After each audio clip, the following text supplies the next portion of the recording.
I never thought the people who gave me life would one day try to erase me from theirs. It was my mother's birthday dinner in Dallas, Texas. The dining room glowed with soft candlelight. The table dressed in white linens and wine glasses that caught the light like little traps. I'd cooked the meal myself.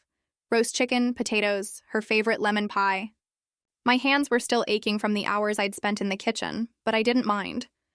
For years, I had been the one holding this family together, the one making sure birthdays felt special, even when no one else lifted a finger. We were halfway through dinner when my father set his fork down with a deliberate clink. He looked straight at me, his voice flat, merciless. "You don't belong here anymore. You're nothing but dead weight. Leave. Tonight." The room fell silent. My mom swirled her wine, a smirk tugging at her lips like she'd been waiting for this moment. My younger brother avoided my eyes, shoving food around his plate, pretending not to hear.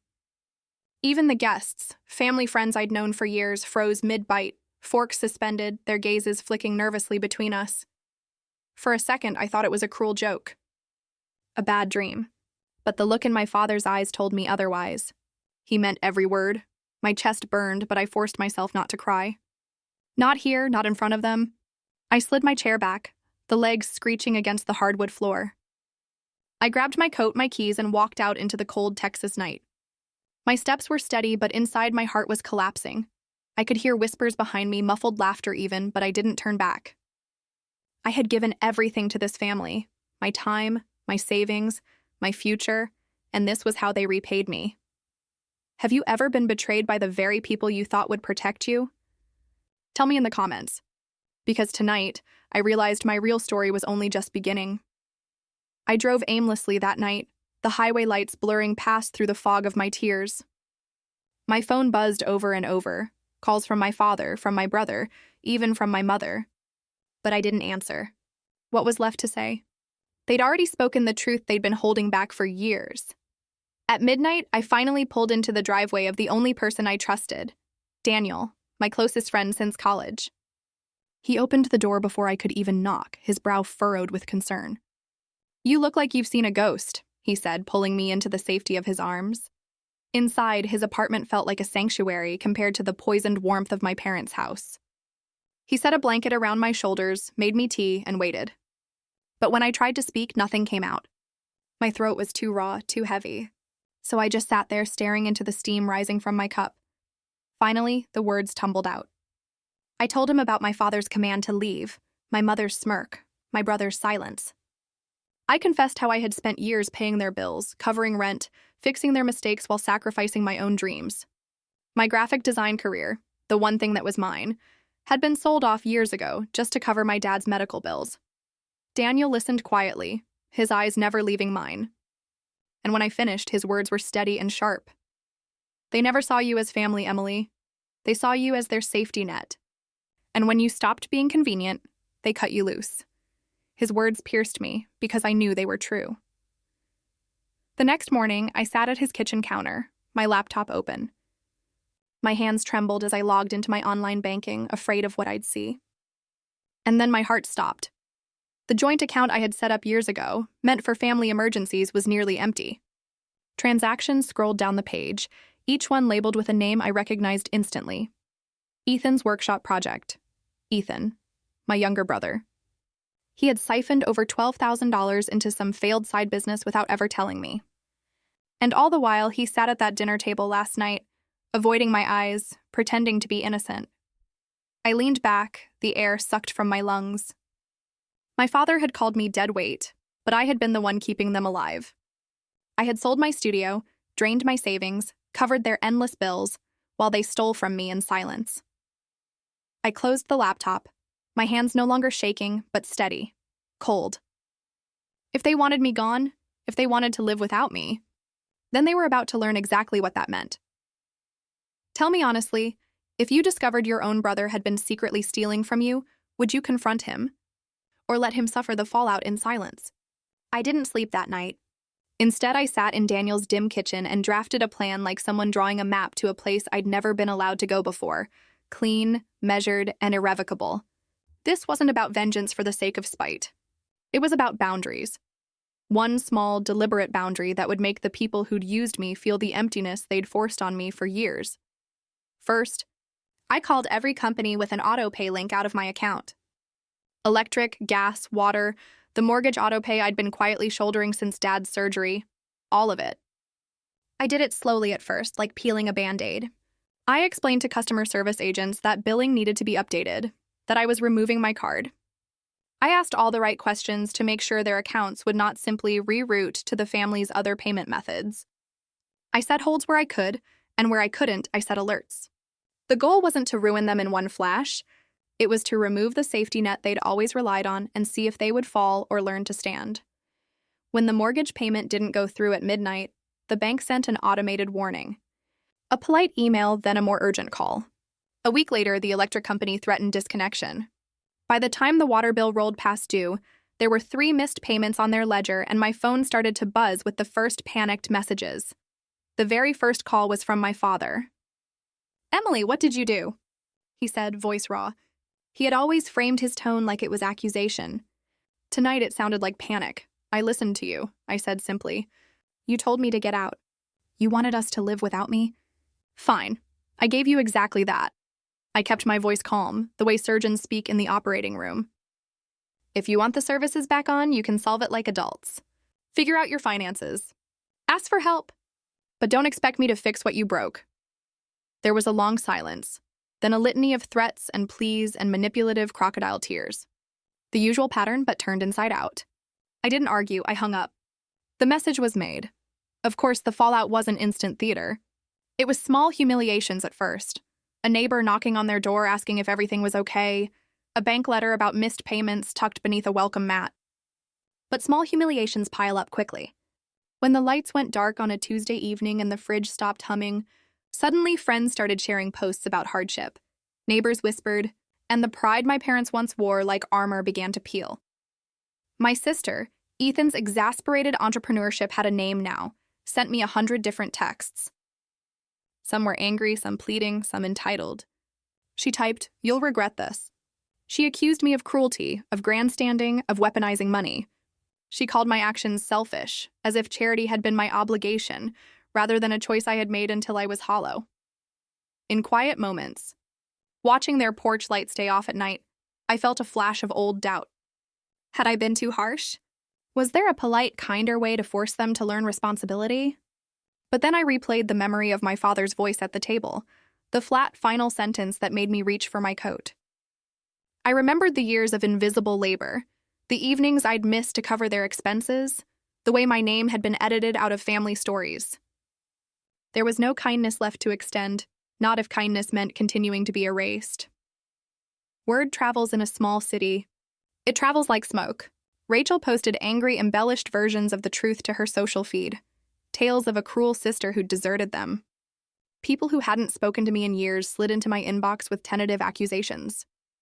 The town's sympathy was pliable. It found sides to take and stories to believe. I could have spent my energy arguing with strangers, but every public response feeds the noise. I chose the quieter work. Instead of posting angry rebuttals, I focused on rebuilding. I followed up on the coffee shop lead I'd pitched a week earlier and landed a small contract. The owner wanted a custom menu and some social tiles to promote a weekend launch. It was messy, underpaid work compared to the days I ran my studio, but it was my work, and more importantly, it belonged to me again. As I sketched layouts and experimented with typefaces on Daniel's old table, something shifted. A muscle that had atrophied under the weight of unpaid family obligations began to flex. That shift was not only financial, it was psychological. For the first time since I'd handed over the studio, I felt the small, solid joy of building from scratch. I took on 2 more clients, a local yoga studio and a boutique bookstore. And with each invoice paid and each file delivered, the knot in my chest loosened a little. I was not only proving to the townspeople that I could survive, I was proving it to myself. Meanwhile, the household we'd once shared began to creak under its own weight. My parents argued loudly now, late into the night. The neighbors, formerly the ones who'd whispered sympathy at me, began to murmur about a family in trouble. My father's pride, which had once kept him from admitting fault, began to show cracks. His calls grew less venom and more bargaining. He offered things I didn't need: favors, half-hearted apologies, plans that always stopped short of real change. Then came the first real sting back from Rachel, not on social media this time, but in a small, meaner way. She figured out that I'd canceled something small, the streaming service that the family used for background noise in the evenings. She posted a video of herself lighting the lanterns in the house, dramatizing the darkness, turning a practical consequence into a sob story for sympathizers. People could be cruel in the way they told stories, and somehow Rachel had become very good at directing pity. I considered responding publicly, but Daniel stopped me. "Let them perform," he said gently. "You keep doing the work." His steadiness is why he's my friend. His faith is quiet and persistent, so I did. I ignored the noise and kept designing. Still, the escalation was inevitable. One afternoon, a mutual acquaintance left a message that sent thin ice cracking under my feet. "They put something on your name," she said, voice rushed and anxious. "The mortgage company says a payment bounced and now they're threatening foreclosure proceedings if it's not settled in 30 days. The words landed like a blow. 30 days. The calendar rotated in my head with cold precision. I could have turned the banks back on for a fee, wired money under protest, and let that be that. But the principle behind the act mattered more than the immediate fix. I wanted them to feel responsibility, not simply to survive my charity. So instead, I called a financial counselor and arranged an appointment for my parents through a community service that helps people restructure debt. No bailouts, no secret transfers, real intervention with paperwork and counseling and an obligation to report progress. When the counselor called my parents to set the appointment, the reaction was fury. The counselor explained the program had no leeway for people who refused to participate. That was fine by me. The safety net I'd always provided was gone. If they wanted stability, they would need to earn it or accept help. If they wanted to continue the cycle, the consequences would be their own. It was a lesson harsh and necessary, and yet, there were nights I lay awake thinking about the ripples, about whether my father, whose arrogant tone once cut through rooms, now sat in the dark and wondered where pride had gotten him. The moral labyrinth here is fine and jagged. I've watched people make terrible choices and tell themselves they were protecting others. I've been on both ends. Taking the comfortable place of judgment is easier than admitting you were wrong for years. A week passed. The bank sent more notices. The neighbor who used to bring casseroles now left a bag of groceries on their stoop, one of those quiet, kind gestures the world often forgets to note. I didn't gloat. Gloating felt cheap. But when their lights came back on 3 days later, I noticed it. A relieved text from my father, a defensive message from Rachel, and a polite call from the bank's office verifying their scheduled plan. They'd signed up for counseling. For now, they were back on their feet, fragile and resentful. The outcome wasn't a clean lesson. It was messy and human and unfinished. I returned to my laptop and to the coffee shop's mock-ups, adjusting kerning, testing color palettes, listening to the hum of the city. My inbox pinged with a small but consistent trickle of work, enough to pay my rent, to buy new paper for my sketches, to begin thinking about a space of my own someday. The ache of leaving my old studio remained, but it was tempered by the warmth of building again, hand by patient hand. Before I signed off for the night, I recorded a short message for my viewers. This was the part of the story I wanted people to hear, not the drama, not the cruelty, but the part about boundaries. "Set them," I said into the camera, voice quiet. "It's not rude to protect your life. It's necessary. If someone calls you a burden for putting yourself first, that's not on you. It's on them." Then I asked the question that always brought the comments pouring in. What would you have done? Would you have walked away, or would you have kept paying until you had nothing left? Tell me below. The replies began to bubble in, stories of similar betrayals, messages of solidarity, and the occasional hot take. It felt less like an audience and more like a small, scattered community forming around the same burn. Rachel didn't stay quiet for long. If there was one thing my sister excelled at, it was spinning a story that made her the victim. A week after the utilities had gone dark, she posted a long thread on Facebook, dripping with drama. She wrote about how family should never abandon each other, and how some people only care about money, not blood. She never used my name directly, but she didn't have to. In a small town, everyone knew who she meant. Within hours, the post had dozens of shares. Old neighbors, distant cousins, even people who'd smiled at me in the grocery store piled on with comments. "How could she do that?" one said. "Ungrateful," another added. My phone lit up with notifications. Screenshots, tags, whispers.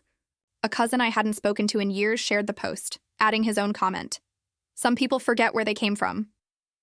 I stared at the screen, my throat tight. It didn't matter that they didn't know the truth, that I'd sold my studio to keep the family afloat, that I'd paid every bill while they treated me like an endless ATM. People believed what Rachel told them because her version was easier to swallow. A selfish sister abandoning her struggling family. I could have defended myself. I could have posted receipts, bank statements, screenshots of the $10,000 Rachel siphoned off for her failed boutique, even the hospital bills I'd covered for Dad. But I didn't. Feeding that fire would only burn me further. Instead, I let the storm rage while I focused on what I could control.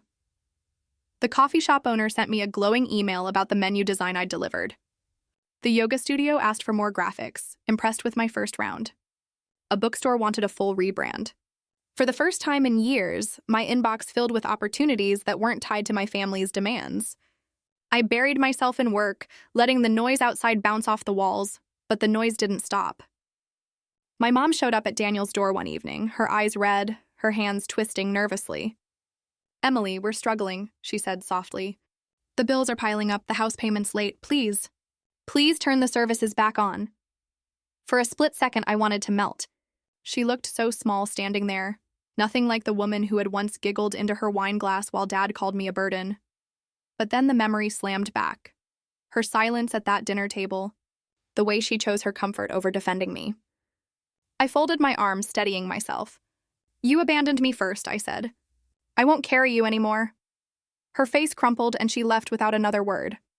That night, Rachel escalated. She posted a video, filmed in the darkened living room lit only by candles, saying how cruel it was to be left like this.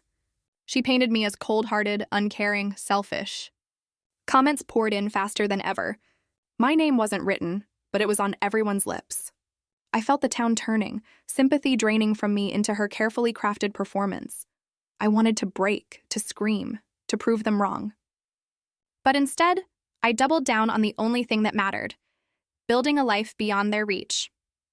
I registered a new business name, Harper Design Studio, and rented a tiny office downtown. It wasn't much, just a corner unit with a desk and a single chair, but it was mine. I hung my old sketches on the walls, set up my laptop, and exhaled. For years, I'd sacrificed everything to keep my family's world intact. Now I was building my own. The day I signed my first official contract under the new studio name, Rachel posted again, this time accusing me of stealing from her boutique idea. It was laughable, but the comment section was vicious. I didn't reply. Instead, I sent an invoice, poured myself a coffee, and worked late into the night, the glow of my laptop casting shadows on the walls of my new office. For the first time, the shadows felt like company, not prison bars. The backlash didn't stop at whispers or Facebook posts. It grew teeth. A week later, I walked into a grocery store and I swear I felt every pair of eyes on me. 2 women by the produce aisle went quiet when I passed, their whispers like static. At the checkout, the clerk didn't make small talk, just scanned my items quickly, her face flat. Lincoln wasn't a big city. Gossip spread faster than wildfire. And Rachel's posts had painted me as the villain in a tragedy of her making. But what none of them knew was that I had receipts, literal, undeniable proof. While Rachel screamed about abandonment online, my bank app still showed the $10,000 she funneled out for her boutique disaster. The joint account she thought I'd ignored was a paper trail she couldn't erase. That night, I sat in my office, staring at those transactions, and an idea began to form. If Rachel wanted to make this public, then maybe it was time the truth went public too. But not in the messy, defensive way she'd done it. I wasn't going to scream into the void on Facebook or beg strangers to believe me. No, I'd show them. I pulled out my phone, hit record, and spoke straight into the camera. "I've seen a lot of things said about me lately," I began, my voice steady but edged with fire. "And I've stayed quiet. Not because it's true, but because I don't owe explanations to people who don't know the whole story. But since lies spread faster than the truth, here it is. For years, I paid my family's bills. The mortgage, the water, the electricity. I sold my studio, my dream, to keep them afloat. And while I was doing that, my sister siphoned $10,000 out of our joint account for her own project without telling me. I turned the camera to my laptop screen, scrolling through the transactions. Each line lit up clear as day. Transfers labeled Rachel's boutique project. I walked away because I was told I was a burden, I continued. I walked away because they treated me like an ATM, not a daughter, not a sister. And I don't regret it. Because family isn't supposed to break you. I ended the recording, uploaded it, and went to bed without checking the comments. By morning, it had exploded. My inbox was overflowing. Messages from strangers, from old classmates, even from people who had piled on before, now apologizing, now saying they understood. Rachel's narrative crumbled in real time. Her boutique failure wasn't just gossip anymore. It was evidence stamped in numbers and dates. But the best part? The silence from my family. No posts, no calls, no desperate texts, just nothing. Daniel watched me from across the office that day, his lips curved into a proud smile. You didn't just defend yourself, he said. You ended their story before they could finish it. He was right. For the first time, the story wasn't about them anymore. It was mine, and I wasn't going to waste it. The silence from my family wasn't peace. It was pressure, the kind that builds before something breaks. And it did. 2 weeks later, a neighbor from my old street messaged me, "They've lost the house. Foreclosure." The red notice slapped across the front door for the entire block to see. The same house I'd kept standing with my own money was gone within months of me walking away. Rachel's boutique was already dead, but now she was dead weight to everyone else too. I heard she tried to land a retail partnership, but word of her borrowing my money got out. No one wanted to work with her. And in a small town like Lincoln, reputations didn't just bruise, they shattered. My dad picked up odd jobs, fixing pipes, mowing lawns, anything for cash. But the man who once barked at me to get out now had to explain to strangers why he was living in a rental on the edge of town. My mom, the queen of silent judgment, was suddenly too quiet. I saw her once at a pharmacy, her hair unkempt, her cart half empty. She looked right at me, and then looked away. Meanwhile, my life was blooming.